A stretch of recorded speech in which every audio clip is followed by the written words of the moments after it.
Tapi kalau di kelas tuh bikin tegang. Oke, Nah, ini harus on cam nggak Pak? Soalnya gimana? Kamera, kamera. nggak jadi Pak. Barangkali mau ngikutin Pak Yaya harus on cam. Oh, enggak. Kalau kalau saya orangnya modelnya ke OBE, ya, outcome based education. Jadi eh, karena kenyataannya itu adalah orang zaman sekarang itu pada dasarnya lebih peduli ke outputnya, nggak terlalu peduli kamu ke sana itu gimana caranya. Jadi kayak misalkan apa, terserah metode saya ngajarin kalian tentang apa misalnya ya, termodinamika gitu ya.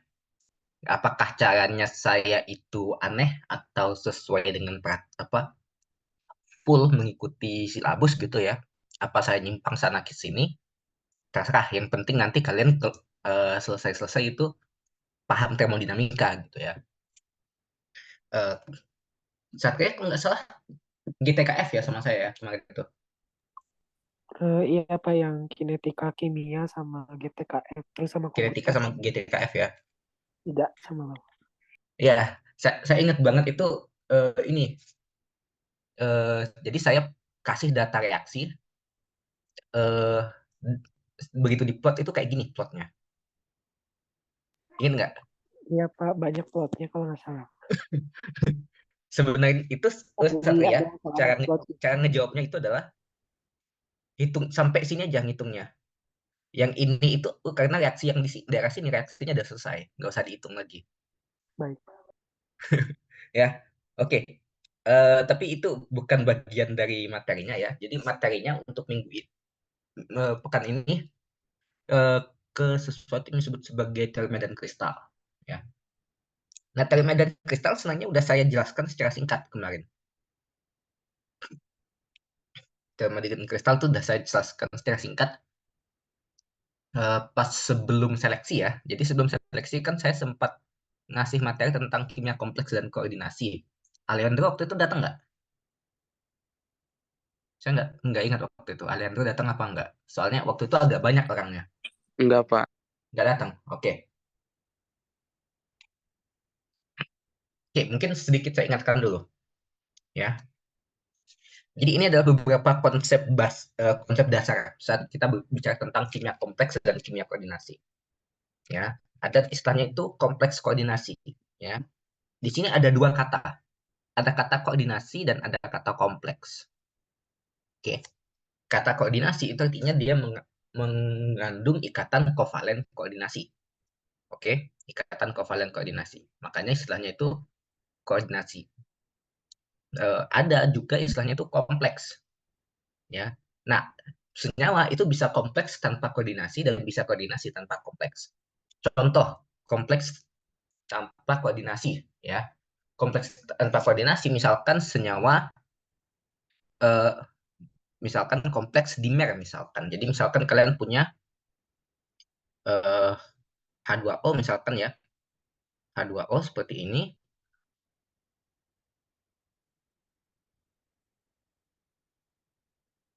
Lalu berinteraksi dengan H2O di sini. Nah, kalian tahu persis bahwa di sini ada ikatan hidrogen gitu ya, di sini.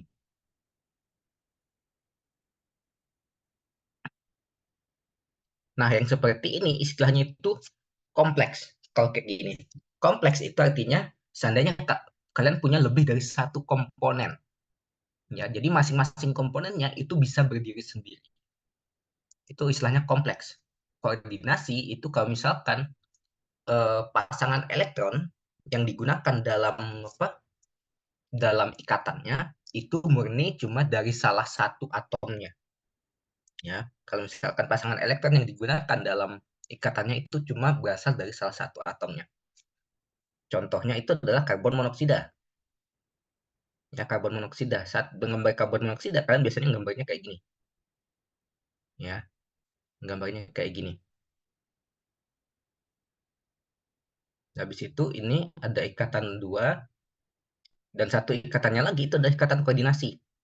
Soalnya kenapa? oksigen itu punya pasangan elektron yang bisa digunakan disumbangkan ke karbon, ya. Tapi ada juga senyawa yang kompleks sekaligus koordinasi. Contohnya apa? Contohnya itu adalah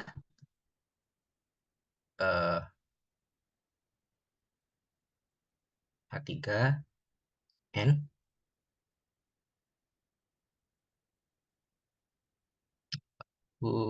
boran. Seperti ini. Nah, ini adalah kompleks dan koordinasi karena ada ikatan koordinasi dari amonia ke boran. Ya. Nah, tapi di sini saat kita bicara tentang kimia koordinasi, ya saat kita bicara tentang kimia koordinasi, biasanya kita spesifiknya bicara tentang senyawa kompleks dalam artian kompleks antara logam dengan ligan. Ya, kompleks antara logam dengan ligan. Nah, logamnya sendiri itu bisa satu, bisa dua, bisa tiga, seperti yang saya jelaskan beberapa minggu lalu. Ya, tapi yang standar di teori medan kristal untuk menyederhanakan banget itu kita fokusnya cuma di satu logam, ya dengan beberapa ligan. Nah, ligan itu apa? Jadi misalkan kita punya kalian tahu tembaga sulfat nggak? CuSO4 tahu kan ya? Tahu Bapak. Larutannya warna apa? Kalau lainnya warna biru. Biru ya. Kamu bilangnya apa tadi, George? Biru kan Tahu? kalau Putih ya, tadi bilangnya kok nggak salah George bilangnya. Iya. kalau Ya, oke. Iya, jadi George bilang putih itu benar untuk kristalnya. Tembaga sulfat itu CuSO4 ya. CuSO4 itu benar warnanya putih. Tapi seperti yang Satria bilang, begitu dilarutkan, itu warnanya biru.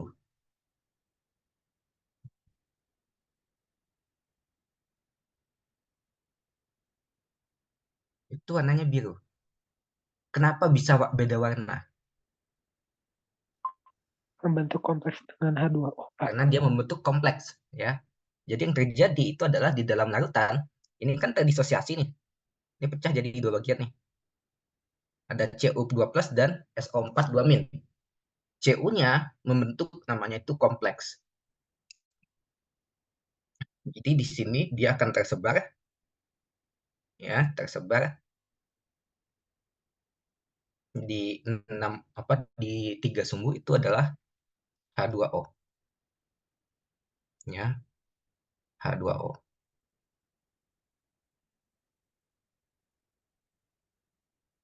Dan seterusnya. Saya terlalu lama nanti mau digambar satu-satu. Nah, Cu ini kita sebut sebagai ion pusat, sedangkan H2O itu kita sebut sebagai ligan, ya, seperti itu. Jadi Cu itu ion pusat dan H2O itu ligan. Saya rasa nggak ada masalah sampai di sini. Dan itu masih konsep basic. Nah, ada banyak sekali jenis ligan, ya, ada banyak sekali jenis ligan. Sorry, bukan jenis ligan yang mana, tapi ada banyak sekali ligan yang mungkin, ya. Dan beberapa ligan itu bisa mengikat lebih dari satu malah. Kalau misalkan kalian udah ngambil, saya lupa itu kayaknya di analitik ya, saya lupa praktikum analitik yang berapa, tapi ada istilahnya itu adalah EDTA, seandainya kalian masih ingat. Interaksi kompleksasi dengan menggunakan EDTA, ya, atau ETA biasa nyebutnya ya. EDTA itu merupakan ligan heksadentat karena dia itu punya 6 atom yang bisa mendonorkan pasangan elektronnya. Kalau di sini kita cuma punya eh, apa namanya ini, satu atom yang bisa mendonorkan pasangan elektronnya. Ya, ini adalah sesuatu yang bisa dibilang sangat sederhana untuk yang ini. Karena ada beberapa yang lain itu bisa punya dua pusatnya. Ada beberapa bisa sampai 4 malah. Nah, bahasan hari ini tuh sebenarnya adalah dari medan kristal ya. Apa itu teori medan kristal? Teori medan kristal itu adalah upaya untuk menjelaskan sifat-sifat dari senyawa kompleks koordinasi tadi. Ya, upaya untuk menjelaskan senyawa kompleks koordinasi. Oh, ini kayaknya kelupaan kemarin. Jadi pertama kita punya orbital D di atom. Ya. Orbital D itu ada dua bagian untuk orbital D.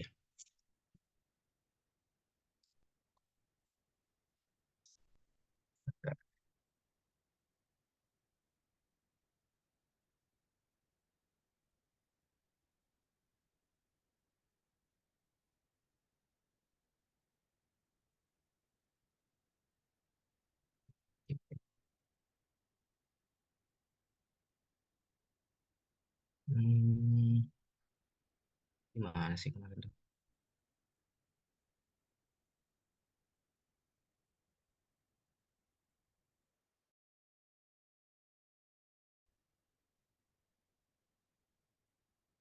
Oke, ini octahedral ya.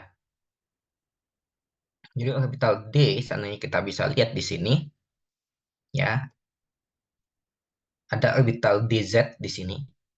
Ini ada orbital DZ ya. Lalu ada orbital dx kuadrat minus y kuadrat di sini. Lalu kita punya orbital dx sin ini ya yang xy ya. Ini xy, ini xz, ini yz. Oh enggak. Ini xy, ini yang xy. Ini yang xy, ini xz, ini yz ya. Nah, ini orbital ininya. Lalu kita akan punya ini atom terminal ini atau lebih tepatnya orbital terminal ya. Orbital terminal ini nanti analog dengan ligan pada dasarnya ya. Dan seperti yang kita lihat di sini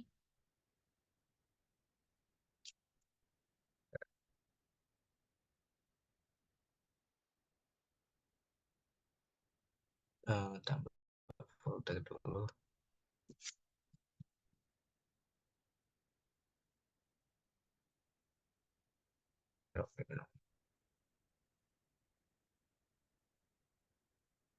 Yang bisa lihat di sini ya,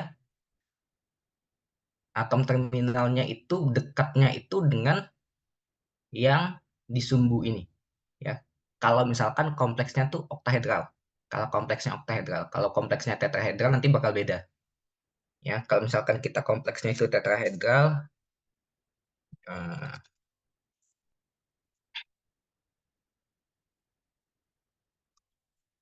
min satu,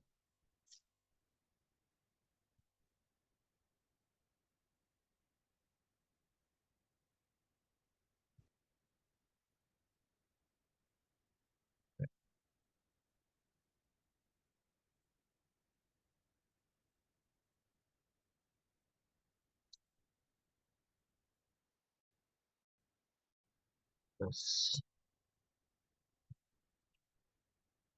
X,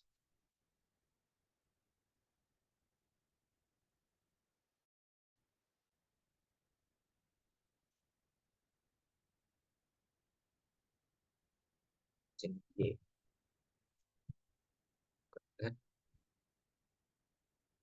plus Z minus 0,5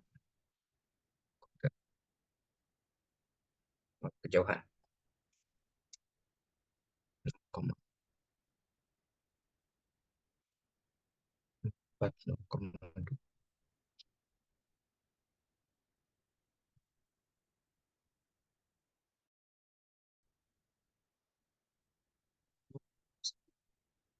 Oke, 0,1 kayaknya yang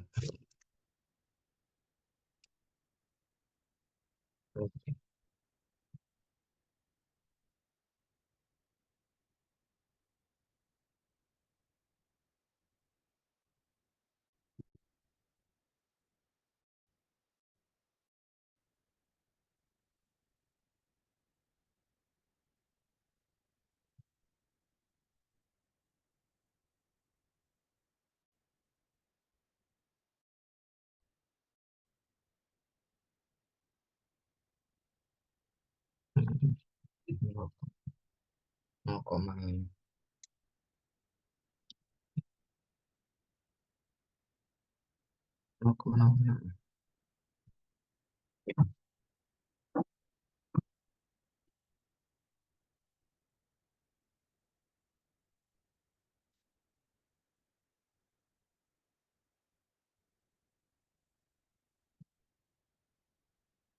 Oke, kayaknya bisa sini 0, enggak 0,4.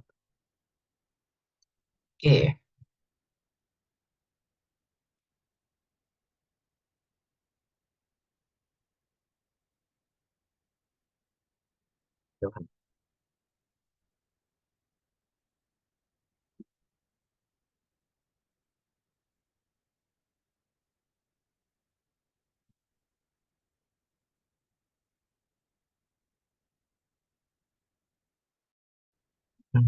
ini yang ganti ke ungu. Oke, ini ganti ini dan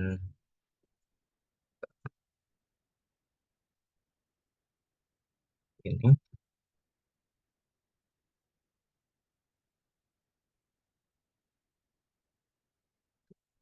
YZ ini berarti X, Z,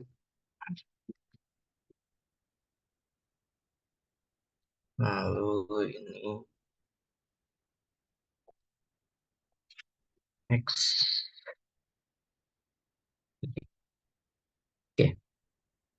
Nah, kalau misalkan yang ini sekarang ya, ini yang ungu, bola-bola ungu, ini posisinya itu sama dengan tetrahedral, ya.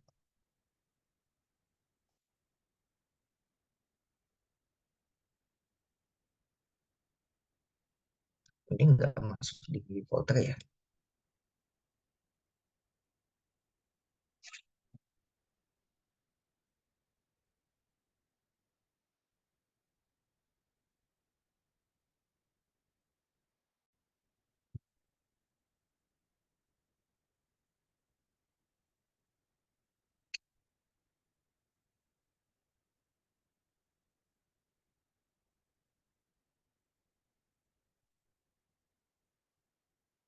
Jadi kalau misalkan lihat di sini ya, ini kayak tetrahedral sebenarnya ini, ya. Nah, kalau untuk tetrahedral, tapi dia dekatnya itu dengan orbital ini justru, bukan dengan. Jadi kalau di sini dia nggak terlalu dekat. Sorry, kalau misalkan di sini, ya, ini nggak terlalu dekat, jauh ini jaraknya. Tapi kalau misalkan yang dengan yang ini, dengan yang hijau, itu justru dia lebih dekat sekarang. Kalau yang tetrahedral, ya. Makanya itu sebenarnya berdasarkan teori Medan Ligan, ya, berdasarkan teori Medan Ligan,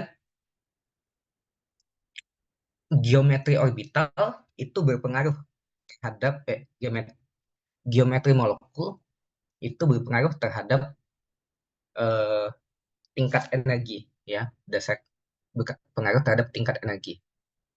Oke. Nah, ini yang disebut sebagai d-splitting, ya, d-splitting, pemisahan orbital D. Ini saya sebenarnya harusnya udah tahu sih ini. Kalau misalkan strukturnya itu oktahedral, itu yang berada di sumbu itu tingkat energinya rendah, yang berada di antara sumbu tingkat energinya tinggi. Jadi dibalik. Kalau oktahedral, yang di sumbu tinggi, antara sumbu itu rendah.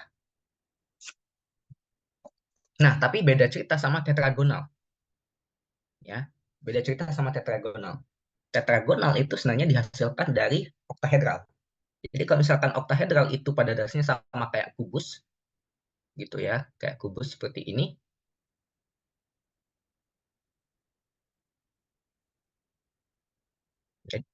jadi kayak kubus lah. Eh,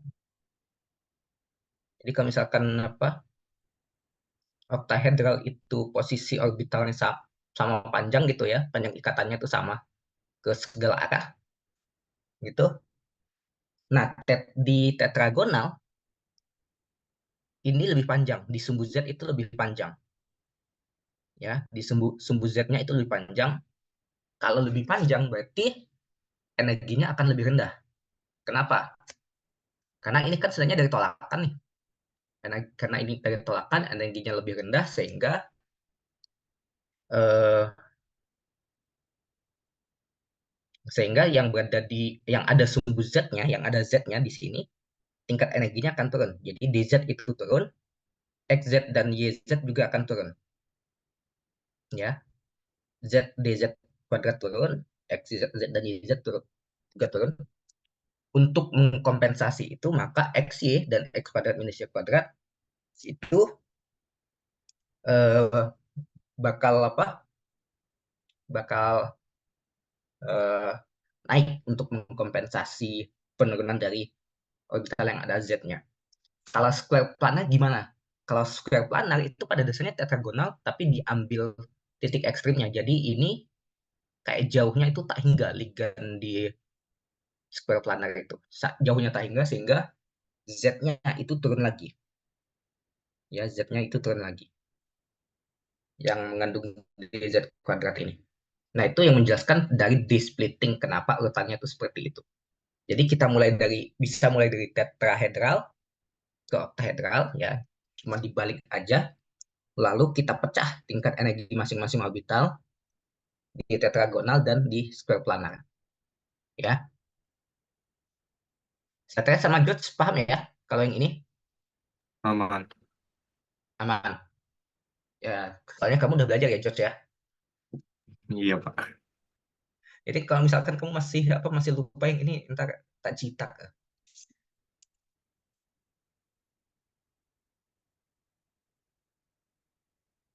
Lalu nah ini nilai apa splitting ya. Ini nilai nilai angkanya. Oke. Ini kalau misalkan ini harusnya kalian udah tahu sih, tinggal dijumlahkan aja ini sama nol, harusnya di total sama nol masing-masing. Ya, ini harusnya nggak ada masalah kalau yang ini. Angkanya dapatnya dari mana sebenarnya biasanya tergantung, ini angkanya juga nggak absolut sebenarnya. Yang penting itu totalnya dengan nol sebenarnya. Nggak harus angka ini apa ya perbanding angkanya. Contoh misalkan antel sama tahedral ya. Tahedral itu perbandingnya adalah 3 banding ya, tinggi 2 juga. Cuma beda angkanya di situ.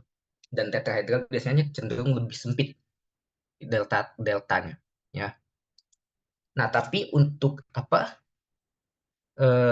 tetrahedral dan oktahedral biasanya delta itu tapi cuma terdefinisi cuma untuk tetrahedral dan oktahedral. Soalnya kenapa? Untuk yang lain ya, misalkan kayak yang ini, deltanya itu yang mana? Yang ini? Yang ini? Apa yang ini? Gitu kan? Nah, jadi sebenarnya secara praktis itu cuma ada satu, dua, tiga geometri yang apa? Yang ada D-nya, deltanya itu terdefinisi dengan baik. Yaitu adalah kubus, ya kubik, yaitu satunya itu tetrahedral dan satunya lagi oktahedral. Ya, kubik dan tetrahedral bentuk splittingnya sama, nilai splittingnya beda.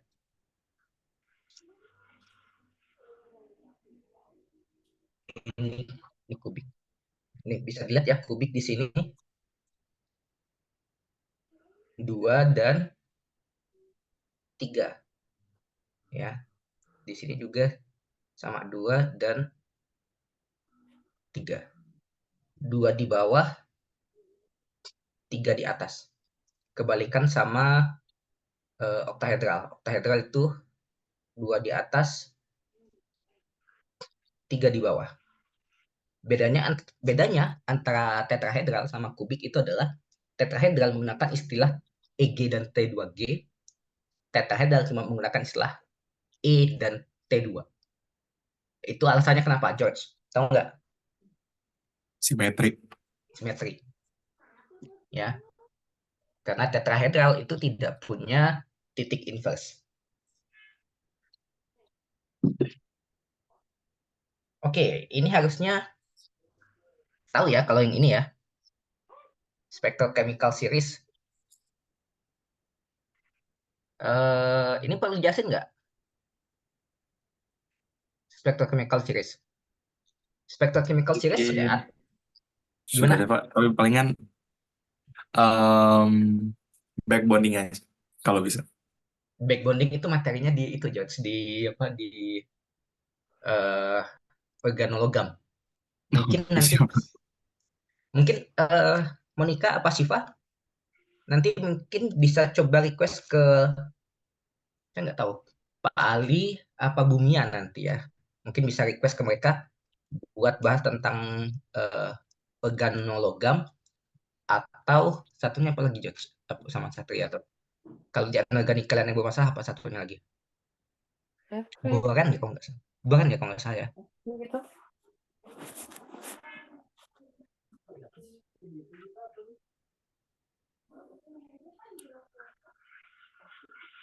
Mungkin nanti bisa request. Oh ya, Siva sama Monica, Iya, ini peserta boleh request nggak materinya?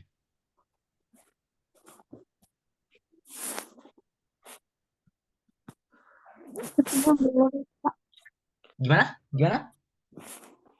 Sepertinya boleh, Pak. Oke, berarti nanti Satria sama George, seandainya ada pengen materi gitu, request aja ya ke itu. Ya jangan ke saya, George itunya requestnya ke itu ke panitianya.